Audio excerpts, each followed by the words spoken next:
बच्चों, आज हम टाइप्स ऑफ फंक्शंस के बारे में पढ़ेंगे। देखो, इसका टाइप है, पहला है अंतक्षेपी इनटू फंक्शन। ये फंक्शन एक स्पेशल टाइप का होता है। इसमें आप ये देखते हैं जो दूसरा सेट है उसमें कुछ एलिमेंट ऐसे हैं जो इससे कनेक्ट नहीं हो रहे हैं। देखो, अगर इसकी रेंज बनाओगे तो क्या आएगा, 1,3 आएगा, जो कि इस पूरे सेट की क्या है, प्रॉपर सबसेट है। मतलब कहने का मतलब दूसरे सेट में अगर कोई एलिमेंट जुड़ने से रह जाए तो वो कैसा मैपिंग होती है, इनटू मैपिंग। जबकि आच्छादक मैपिंग, ऑनटू मैपिंग, जिसे हम सर्जेक्टिव मैपिंग भी कहते हैं, या फंक्शन, सर्जेक्टिव फंक्शन या सर्जेक्टिव मैपिंग। देखो, किसी फलन को हम ऑनटू कहते हैं यदि इसकी रेंज कोडोमेन के बराबर हो। मतलब जो रेंज आए वही कोडोमेन हो। ठीक है, मतलब दूसरे सेट में कोई एलिमेंट ऐसा ना हो जो इससे कनेक्ट ना हो रहा हो। तीसरा, एक ही फलन, एक ही, देखो नाम से जाहिर है, वन फंक्शन, इसे हम इंजेक्टिव फंक्शन भी कहते हैं। देखो, किसी फलन को हम वन मैपिंग कहते हैं यदि x1 x2 बिलोंग्स टू ए। देखो, अगर दो एलिमेंट की इमेज बराबर है तो ये तभी होगा जब वो एलिमेंट बराबर हो। सवाल करते समय हम ये कंसेप्ट लेके चलेंगे। दूसरे शब्दों में कह सकते हैं, अगर एलिमेंट अलग अलग हैं तो उनकी इमेज भी अलग अलग होगी। चित्र में देख लो, देखो दो बनाए, ये ए और ये बी। इसका एक एलिमेंट किसी एक से ही जुड़ा हुआ है, देख रहे हो, बी किससे जुड़ा है, 1 से, सी किससे जुड़ा है, 3 से, मतलब इसके अलावा किसी और से नहीं जुड़े हुए हैं, तो ये 1 मैपिंग है। अब आती है बहु एकी मैपिंग, यानी मैनी वन फंक्शन। नाम से दिख रहा है मैनी टू वन, बहुत सारे किसी एक ही एलिमेंट से जुड़े हों तो उसे मैनी वन फंक्शन कहते हैं। अर्थात अगर अलग अलग एलिमेंट हैं x1 x2 तो इनकी इमेज बराबर है। मतलब चित्र से समझो, a और b, देखो दोनों किससे जुड़े हुए हैं, 1 से। a और b अलग अलग हैं लेकिन दोनों की इमेज क्या है, 1 है। तो ये मैपिंग कैसी हो गई, मैनी वन। अब ये जो 4 टाइप के हैं इनको मिला के हमने ग्रुपिंग की, नई मैपिंग आई एक की आच्छादक, यानी 1 ऑन टू। सबसे इम्पोर्टेंट है, इसे हम बाइजेक्टिव फंक्शन भी कहते हैं। नाम से जाहिर है जो 1 भी हो और ऑन टू भी हो, और दोनों के बारे में हमने आपको बता दिया। ऐसी 5वीं एक की अंतक्षेपी, मतलब जो 1 भी हो और इनटू भी हो, मतलब इस वाले सेट में कुछ छूट जाए, है ना। तीसरी बहु एकी आच्छादक, many one onto function, मतलब जो मैनी वन भी हो और ऑन टू भी हो। तुम लोग देख रहे हो, मैनी वन भी है और इसमें कुछ छूटा भी नहीं है, तो ये ऑन टू भी हो गया। तो ये मैपिंग कैसी हो गई, मैनी वन ऑन टू। अब देखो, ये एक मैपिंग और रह गई, 8 बनी हैं। एक आई बहु एकी अंतक्षेपी, बहु एकी अंतक्षेपी मैनी वन इनटू, मतलब जो मैनी वन भी है और इनटू, यानी इसमें कुछ छूट भी रहा है। ये 8 प्रकार की मैपिंग आप लोगों को ध्यान रखनी है, पेपर में सवाल इसमें से पूछा जा सकता है। देखो, नया पॉइंट, फलनों का संयोजन, कंपोजिशन ऑफ फंक्शंस। जैसे हम 2 रिलेशंस को जोड़ते थे उसी प्रकार हम 2 फंक्शंस को भी जोड़ेंगे। जैसे f क्या है, a से b कोई फंक्शन, और g क्या है, दूसरा फंक्शन है जो b से c तक है। 2 फलन हैं। एक इसमें खास बात है कि जो पहला फलन है उसकी रेंज दूसरे सेट के, दूसरे फलन के डोमेन में आती है, यानी उसका सबसेट होगी। तो हम इन फलन को जोड़ सकते हैं। f और g का जो संयोजन होगा उसे हम क्या लिखेंगे, g कंपोजिशन f। सामान्य भाषा में इसे गॉफ भी पढ़ लेते हैं, यानी गॉफ एक मैपिंग हो गई a से c तक। देखो, ये भी एक फलन होगा, चित्र से समझो। ऐसा चित्र हमने रिलेशन में ही बनाया था। ये सेट a है, ये b है, ये c है। ये फंक्शन f जो x को इससे जोड़ रहा है fx से, ये g जो इसके ऊपर ऑपरेट हो रहा है g ऑफ fx, तो g ऑफ fx को ही हम क्या कहते हैं, गॉफ कहते हैं। गॉफ ये तीसरा फंक्शन हो गया जो डायरेक्ट a को c से जोड़ रहा है। इस प्रकार हमने देखा कि गॉफ यानी 2 फलनों का संयोजन एक फंक्शन होता है जो पहले सेट को तीसरे सेट से कनेक्ट कर देता है। गॉफ का मतलब g ब्रैकेट में fx, ठीक है, फॉर ऑल x। अच्छा, कुछ बातें हमें ध्यान रखनी हैं। जनरली गॉफ और फॉग आपस में बराबर नहीं होते। गॉफ और फॉग आपस में बराबर नहीं होते, यानी इसे क्या बोलते हैं कि क्रम भिन्न नियम का पालन सामान्यतः नहीं होता। इसके ऊपर सिद्ध करने को सवाल आ सकता है। अच्छा, इसके विपरीत सेकंड पॉइंट, इसमें साचर्य नियम लागू होता है। मतलब अगर हम 3 फंक्शन लें एच जी एफ, तो इनको हम किसी भी क्रम में ऑपरेट कर लें, आंसर सेम आएगा। देखो एच कंपोजिशन जी एफ, इधर एच जी कंपोजिशन एफ, तो ये साचर्य नियम है। ज़्यादातर क्रम विनिमय के ऊपर सवाल आता है। एक पॉइंट और लो, इन्वर्स फंक्शन बहुत इंपॉर्टेंट है, पेपर में सवाल इसके ऊपर भी आएगा। किसी देखो अगर एफ एक 1/1/2 फंक्शन है, इस पर अंडरलाइन की हुई है, ये ध्यान रखेंगे कि फंक्शन को 1/1/2 होना चाहिए, तभी इसका इन्वर्स, जिसे एफ इन्वर्स लिखते हैं, ये बी से ए होगा, ये भी एक फलन होगा, इसे हम इन्वर्स फंक्शन कहते हैं। जैसे एफ एक मैपिंग है ए से बी तक और एफ एक्स वाई के बराबर है, तो इन्वर्स बी से ए एक फंक्शन होगा, एफ को हम इधर ले जाएंगे, एफ इन्वर्स वाई बराबर एक्स। ध्यान रखेंगे इन्वर्स केवल हम तभी बना सकते हैं जब ये फंक्शन कैसा हो, 1/1/2 हो। अब इसके ऊपर पेपर में कुछ प्रमेय पूछे जा सकते हैं, थ्योरम्स, वो मैंने इंपॉर्टेंट थ्योरम्स आप लोगों को बता रहा हूँ। जैसे एफ ए से बी, जी बी से सी 1/1/2 हैं, तो इनका कंपोजिशन भी क्या होगा, 1/1/2 होगा। देखो मान के चले एफ मैपिंग है, इसके 2 एलिमेंट लिए, एक है x1 x2, F x1 y1 के बराबर, एफ x2 y2 के बराबर, और y1 y2 किसके एलिमेंट है, b के। हम लेके चले, देखो हमें पहले 1/1 प्रूफ करना है गॉफ को, तो क्या लेके चले, गॉफ x1 बराबर Gauff x2, g of F x1 बराबर g ऑफ एफ x2, है ना। एफ x1 का मतलब क्या लगा दिया, y1, एफ x2 का मतलब क्या लगा दिया, y2। अब जी y1 बराबर जी y2, लेकिन g कैसा है, 1/1, तो y1 बराबर y2। अब y1 y2 की हमने वैल्यू लगा दी, एफ x1 एफ x2, अब फिर से f कैसा है, 1/1, तो x1 बराबर x2।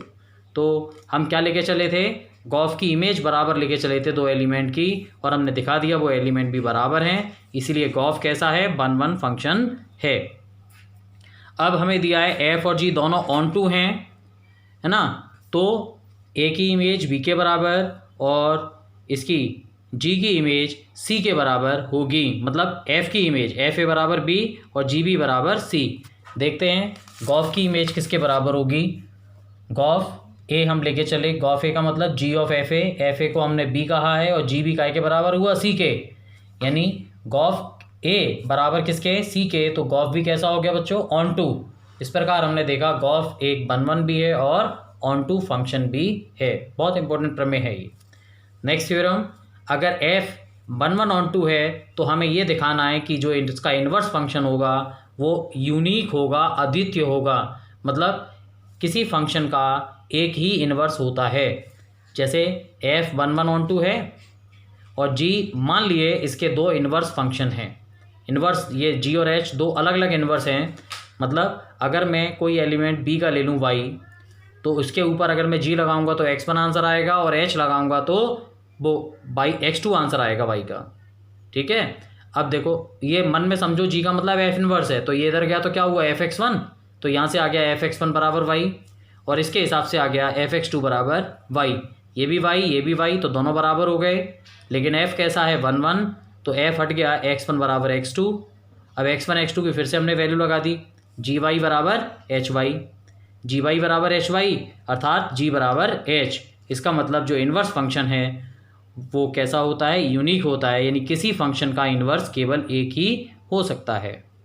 ठीक है, 2 थ्योरम हो गए। नेक्स्ट थ्योरम, अगर f 1/1/2 है तो इसका जो इन्वर्स फंक्शन होगा वो भी 1/1/2 होगा। ये हमें सिद्ध करना है। देखते हैं, देखो f क्या है, 1/1/2, हमने 2 एलिमेंट लिए, a के 2 एलिमेंट लिए b के, और एफ x1 बराबर y1, एफ x2 बराबर y2। तो यहाँ से x1 बराबर एफ इनवर्स y1 और x2 बराबर एफ इनवर्स y2। ठीक है, अब इन्वर्स की हम इमेज बराबर करके चले भाई, एफ इनवर्स y1 बराबर एफ इनवर्स y2, और हम ये दिखाएंगे y1 y2 के बराबर होगा, है ना। देखो एफ इनवर्स y1 और एफ इनवर्स y2, इसका मतलब x1 बराबर x2, देखो यहाँ से ले लिया, x1 बराबर x2 है तो इनकी इमेज भी बराबर होगी भाई, क्योंकि f कैसा है, 1/1 है, बताया था। और fx1 का मतलब क्या माना है हमने y1, और इसका मतलब क्या माना है y2, तो हमने दिखा दिया y1 y2 के बराबर है, मतलब f इनवर्स 1 1 है। इसी प्रकार चूंकि f ऑन टू है तो f की रेंज इसका डोमेन कोडोमेन होगा, तो इसीलिए f इनवर्स की रेंज इसके a के कोडोमेन के बराबर होगी, तो f इनवर्स भी बच्चों कैसा हो गया ऑन टू। इस प्रकार हमने दिखाया f इनवर्स 1 1 भी है, f इनवर्स ऑन टू भी है, तो f इनवर्स 1 1 ऑन टू दोनों हैं। ठीक है, नेक्स्ट थ्योरम फोर्थ वाला, ये हमने रिलेशन में भी पढ़ा था, यहाँ इसकी प्रूफिंग देखेंगे।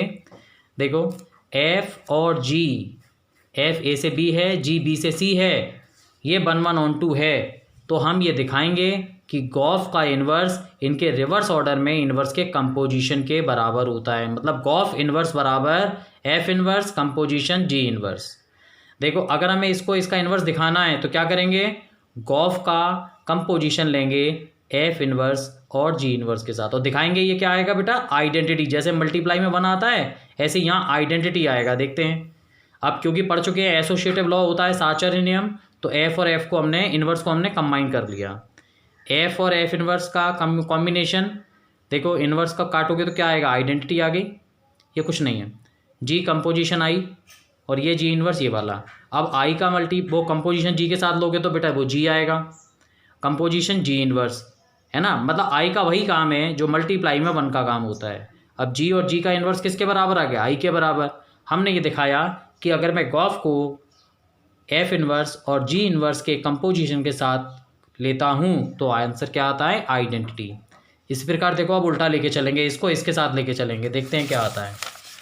हम लेके चले एफ इन्वर्स कंपोजिशन जी इन्वर्स, कंपोजिशन जी इन्वर्स जी कंपोजिशन एफ, फिर से वही जी वाले हमने मिला लिए, कंबाइन कर लिए। देखो जी इन्वर्स और जी क्या हो गया, आइडेंटिटी, एफ आई और एफ मिला के एफ हो गया, ये दोनों मिलके क्या बन गए, आई। तो हमने देखा इसमें इसका कॉम्बिनेशन करें या इसमें इसका कॉम्बिनेशन करें, दोनों क्या आ रहा है, आइडेंटिटी आ रहा है, तो हम कहेंगे जो गॉफ है वो इसका इन्वर्स है। या फिर एफ इन्वर्स कंपोजिशन जी इन्वर्स किसका इन्वर्स है, गॉफ का, तो सिद्ध हो गया गॉफ इन्वर्स बराबर एफ इन्वर्स कंपोजिशन जी इन्वर्स। ठीक, ये चारों थ्योरम कंप्लीट कर लेना। अब देखो ये फंक्शन वाला टॉपिक हमारा कंप्लीट हुआ, कुछ उदाहरण मैंने बताए हैं, देखो कैसे आते हैं पेपर में। एफ एक फंक्शन है रियल नंबर से रियल नंबर, और एफ एक्स बराबर है 3x + 2, हमें दिखाना है ये एक एक की अच्छा तक है। सबसे पहले ध्यान रखो एक एक के लिए क्या लेके चलना, fx1 बराबर fx2। fx1 का मतलब क्या हुआ, 3x1 + 2 बराबर 3x2 + 2 according to the formula. 2 से 2 कट गए, 3 से 3 कट के x1 बराबर x2, तो f कैसा हो गया 1 1। रेंज निकालनी है तो अगर रियल नंबर दिया हो तो बेटा कोशिश करो इसे y मान लो, और यहाँ से x की वैल्यू किसके पदों में निकालो, y के पदों में। 2 इधर आ गया, 3 का भाग लग गया।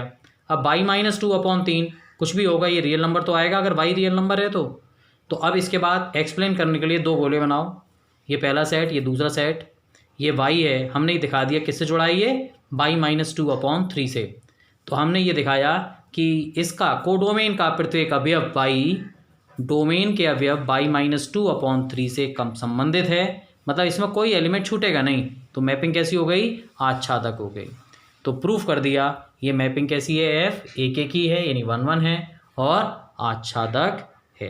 ठीक, एक सवाल इस तरह का आता है 1 1 ऑन 2 का। देखो अभी और दूसरा उदाहरण लिया, आई माने इंटीजर पूर्णांक, एफ एक्स बराबर x²। हम ये दिखाएंगे ये मैनी 1 × होगा, बहुएकी या अंतक्षेपी।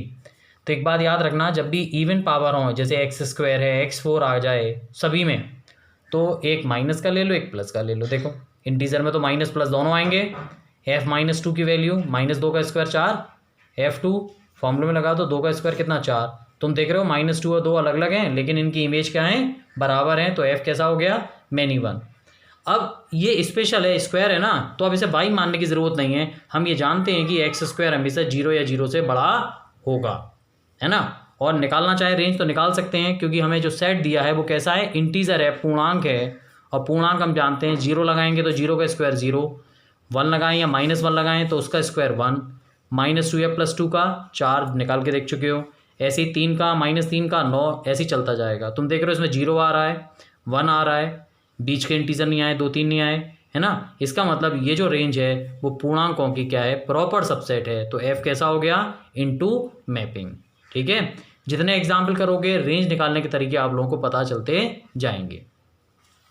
तीसरा उदाहरण, अब देखो हमें एक मैपिंग दी है एफ एक्स बराबर 2x+1, एक जी दिया हुआ है जी एक्स बराबर x² - 2। पेपर में आता है कि गॉफ निकालो और फॉग निकालो, है ना, और इसके बाद ये दिखाओ कि gof is not equal to fog. क्या किया, एफ एक्स बराबर 2x+1, जी एक्स बराबर x² - 2। अच्छा, अब हमने लिया गॉफ एक्स को लिखा जी ऑफ एफ एक्स को लिखा 2x+1, 2x+1 हो गया 2x+1 का स्क्वायर -2, है ना, इसको खोल दिया 4x² + 4x - 1, है ना। अब फॉग को हमने लिखा एफ ऑफ जी एक्स का फॉर्मूला लगा दिया x² - 2। अब एफ वाले फॉर्मूले में लगा दिया 2x+1, 2x की जगह क्या लगा दिया, ये फिर खोल लो इसको 2x² - 3। तुम देखो यहाँ आंसर ये आ रहा है, यहाँ ये आ रहा है, मतलब एक गॉफ का मान और फॉग का मान दोनों कैसे हैं, अलग अलग हैं, यानी fog is not equal to gof. समझ में आ गया। इसी तरीके से उदाहरण 4 हमने दिया है, हमें f दिया है रियल नंबर से रियल नंबर और एफ एक्स बराबर 4x - 7। हमें दिखाना है f कैसा है, इन्वर्टिबल है, और इसे इन्वर्स भी निकालना है। भाई इन्वर्टिबल कब होगा, बताया था जब ये 1/1 होगा। एफ एक्स बराबर ये दिया है तो पहले इसे 1/1 प्रूफ करो, fx1 बराबर fx2 करके, है ना, 1/1 के लिए क्या मान लो, y मान लो, यहाँ से x की वैल्यू y के पदों में निकालो जैसे भी उदाहरण किया था। तो अब फिर वो कह देना कि इसका हर एक एलिमेंट इस एलिमेंट से कनेक्टेड है, इसका मतलब ये ऑन टू है। तो हमने ये दिखाया f कैसा है, 1/1 समझ में आई बात। देखो इस एक्सप्लेनेशन को मैंने यहाँ लिखा है, ये देखना आप लोग, है ना। f कैसा हो गया 1/1, इसका मतलब ये इन्वर्टिबल है। इन्वर्टिबल है तो x बराबर क्या लिखते हैं हम, f इनवर्स y, और f इनवर्स y यही होगा जो हम समीकरण 1 में x की वैल्यू y के पदों में निकाल चुके हैं। तुम्हारा काम यहीं पे ख़त्म हो जाता है। अब इसमें y को चाहो तो x के फॉर्म में बदल दो, आंसर इस फॉर्म में आ गया, f इनवर्स x का मतलब x + 7/4, ये तुम्हारा आंसर हो गया। बहुत इंपॉर्टेंट है, पेपर में सवाल आता है। इसके बाद होमवर्क के कुछ क्वेश्चंस मैंने दिए हुए हैं, आप लोग करना। देखो पहला है नेचुरल नंबर से नेचुरल नंबर, एफ एक्स बराबर x², आपको दिखाना है ये 1/1 है। और दूसरा 1/1 है, अंतक्षेपी माने इनटू है। दूसरा a बराबर हमें दिया है ये, ऐसी b बराबर हमें दिया, और हमने एक फॉर्मूला दिया है फंक्शन का एफ एक्स बराबर x + x²। आपको दिखाना है ये मैनी 1/2 होगा। करके देखोगे, x की वैल्यू यहाँ लगाओगे, फंक्शन बना लेना जैसा रिलेशन बनाते हैं, करके देखेंगे। f मैपिंग दी है r+ माने सारे पॉजिटिव धनात्मक रियल नंबर से लेके -1 से इनफाइनाइट, और एफ एक्स बराबर है x² - 1। हम क्या निकालेंगे, f इनवर्स 24 का मान निकाल सकते हो आप लोग, करवा भी चुका हूँ पहले। देखो f मैपिंग है रियल नंबर से रियल नंबर, एफ एक्स बराबर sin x, जी एक्स बराबर x²। तो इसमें सिद्ध क्या करना है कि गॉफ और फॉग बराबर नहीं होते, कर लोगे। पांचवा a बराबर r - 5, इसका मतलब रियल नंबर में से 5 हटा दिए गए हैं, b रियल नंबर में से 2 हटा दिए गए हैं। हमें सिद्ध करना है जहाँ एफ एक्स बराबर 2x - 3/x - 5 ये 1/1 है, और इसका इन्वर्स भी ज्ञात करना है, आप कर पाओगे। छठा, ये बहुत बार पूछा गया है, इसमें 3 फंक्शन बेटा हमें दिए हुए हैं, और तीनों के अलग अलग हमें फॉर्मूले भी दे दिए हैं। हमें HO कंपोजिशन GOF √π/2 का मान निकालना है। कोशिश करना, नहीं तो कल बताएंगे। अब इनके आंसर्स दिए हैं, देखो कुछ तो प्रूफ करने हैं। तीसरे का आंसर दिया है, 5वें का दिया है, और छठे का दिया है। अब कल से हम बाइनरी ऑपरेशंस के बारे में डिस्कस करेंगे। ओके भाई, थैंक यू।